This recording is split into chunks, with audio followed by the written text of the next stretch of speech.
sekalian, pada kesempatan kali ini kami akan melakukan ibadah sabda kami. Pertama-tama marilah kita menyanyikan lagu Segala Puji Syukur.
Teman-teman dan Ibu Guru, marilah kita panjatkan puji dan syukur kita kepada Tuhan Yang Maha Esa karena kita masih diberikan kesempatan untuk berkumpul di sini tanpa kekurangan suatu apapun.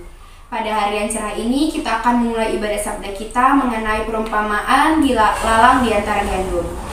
Marilah kita hening sejenak untuk menyesali perbuatan kita dengan mengucapkan doa tobat.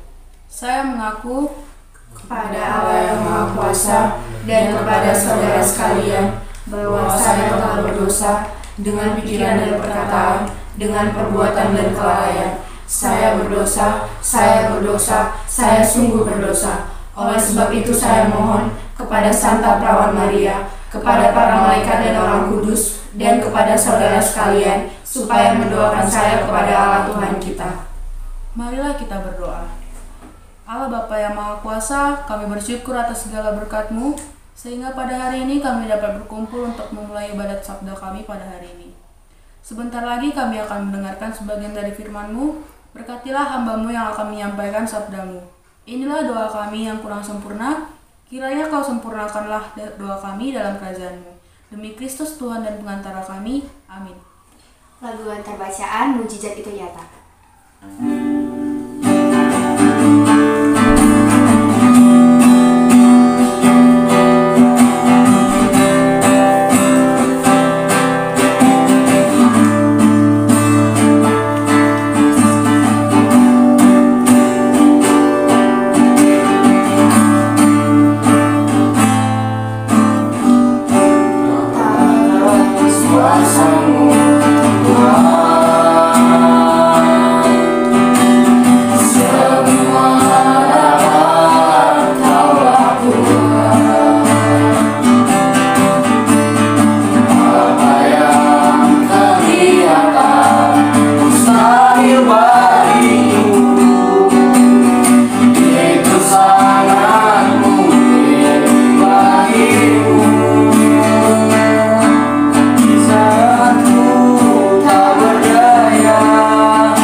Bacaan Injil kita pada hari ini diambil dari Injil Matius 13 ayat 24 sampai 30. Perumpamaan tentang lalang di antara gandum. Yesus membentangkan suatu perumpamaan lain kepada mereka. Katanya, hal kerajaan surga itu seumpama orang yang menaburkan benih yang baik di ladangnya. Tetapi pada waktu semua orang tidur, datanglah musuhnya menaburkan benih lalang di antara gandum itu lalu pergi. Ketika gandum itu tumbuh dan mulai bergulir, nampak jugalah halang itu. Maka datanglah hamba-hamba Tuan ladang itu kepadanya dan berkata, "Tuan, bukankah benih baik yang Tuan taburkan di ladang Tuan? Dari manakah halang itu?" Jawab Tuan itu, "Seorang musuh yang melakukannya." Lalu berkatalah hamba-hamba itu kepadanya, "Jadi maukah Tuan supaya kami mencabut lalang itu?" Tetapi ia berkata, "Jangan, sebab mungkin gandum itu ikut tercabut pada waktu kamu mencabut lalang itu. Biarkanlah keduanya tumbuh bersama sampai waktu menuai. Pada waktu itu, aku berkata kepada para penuai, kumpullah dahulu lalang itu dan ikatlah berbakas-berkas untuk dibakar, kemudian kumpullah gandum itu ke dalam gandum. Demikianlah sabda Tuhan." Pujilah Kristus. Ibu-ibu dan teman-teman, tadi kita sudah mendengarkan bacaan Injil kita yang diambil dari Matius yang menceritakan tentang perumpamaan tentang seorang yang menaburkan benih gandum yang berpihak kepada yang benar di ladangnya. Dikisahkan bahwa ketika seluruh orang tidur, musuhnya datang dan menaburkan benih lalang ataupun ilalang di sela benih gandum itu, lalu dia pergi. Kedua tanaman itu bertumbuh bersama. Lalu ahli penabur tersebut menanyakan ajal benih lalang tersebut, yang dijawab oleh tuannya bahwa benih lalang tersebut ditabur oleh musuhnya. Hamba-hambanya lalu mengusulkan untuk mencabuti ilalang tersebut. Namun sang tuan tanah tidak mengizinkannya, karena pada saat kamu mencabut ilalang tersebut, maka gandum yang berdekatan dengan ilalang tersebut bakal ikutan tercabut. Sang tuan lalu berucap bahwa semakin berpihak kepada orang yang benar, mereka dibiarkan tumbuh bersama sampai masa penuaian, di mana keduanya mampu dipisahkan. Lalang akan dibelit-belitkan lalu dibakar, dan gandum akan dikumpulkan di dalam lubang. Nabu benih gandum dalam cerita ini melambangkan Allah dan hamba dan pekerja-pekerja lainnya, para hamba Tuhan, yaitu benih gandum dilambangkan sebagai orang yang mendengar dan melakukan firman Tuhan, atau dibandingkan dengan benih yang jatuh di tanah yang baik dalam perumpamaan seorang penabur. Sedangkan lalang melambangkan orang-orang lainnya, ataupun dapat pula berarti agen-agen si jahat atau musuh Tuhan tersebut, melambangkan iblis yang ingin kita melakukan kejahatan ataupun ingin melakukan kesalahan supaya sini senang kita melakukannya. Pada waktu penuaian ataupun masa penuaian melambangkan pada saat akhir zaman, yaitu orang yang benar akan dihakimi bersama-sama dengan orang yang jahat, dan orang yang benar akan dimasukkan ke surga, sedangkan orang yang berdosa akan dihukum dan dimasukkan ke dalam neraka. Lagu menanggapi bacaan bagaikan bejana.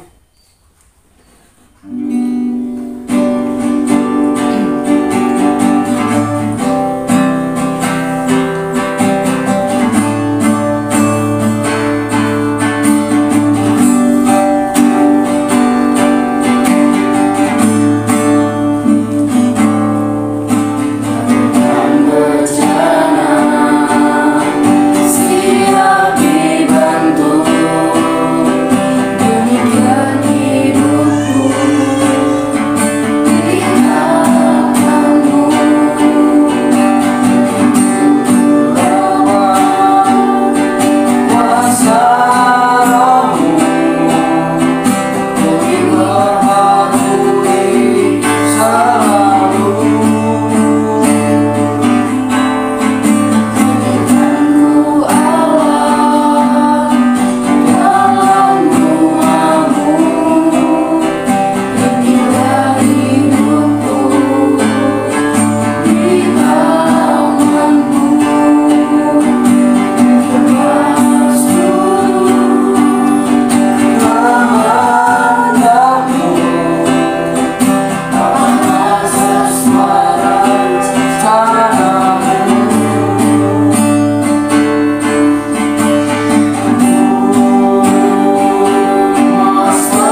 bumi, dan akan Yesus Kristus putranya yang tunggal Tuhan kita, yang dikandung dari Roh Kudus, dilahirkan oleh perawan Maria, yang menderita sengsara dalam pemerintahan Pontius Pilatus, disalibkan, wafat dan dimakamkan, yang turun ke tempat penantian, pada hari ketiga bangkit dari antara orang mati, yang naik ke surga, duduk di sebelah kanan Allah Bapa yang Maha Kuasa. Dari situ Ia akan datang mengadili orang hidup dan mati. Aku percaya akan Roh Kudus, Gereja Katolik yang kudus, persekutuan para kudus, pengampunan dosa, kebangkitan badan, kehidupan kekal.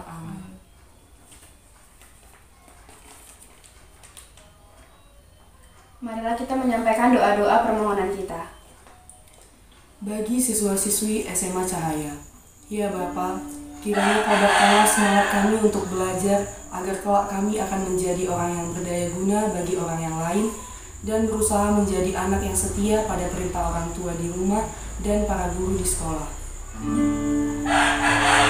Mohon kepadamu ya Tuhan, kabulkanlah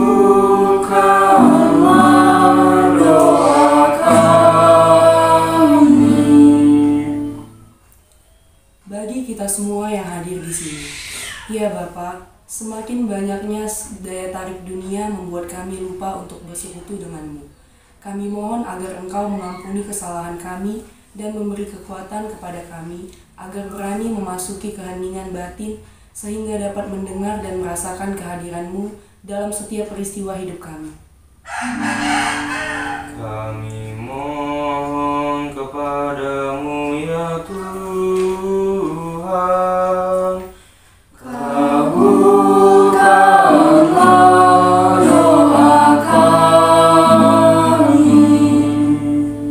Bagi orang yang sakit, ya Bapa, sembuhkanlah semua orang-orang yang sakit, khususnya yang dirawat di rumah sakit dan dimanapun mereka berada, agar tetap tabah menerima apa yang menjadi kehendak-Mu dan memberkati segala usaha-usaha dalam penyembuhan, sehingga mereka sadar akan kasih-Mu kepada mereka. Kami mohon kepadamu ya Tuhan, kabulkanlah doa kami. Ya Bapa, kami mengucap syukur atas kasih dan anugerah-Mu yang masih bisa kami rasakan saat ini. Kami memohon kepadamu untuk mengabulkan permohonan kami. Demi Kristus Tuhan dan pengantara kami. Amin. Marilah kita satukan doa kita dengan doa yang diajarkan oleh Yesus Kristus kepada kita. Bapa kami yang ada di surga, dimuliakanlah nama-Mu, datanglah kerajaan-Mu, jadilah kehendak-Mu di atas bumi seperti di dalam surga.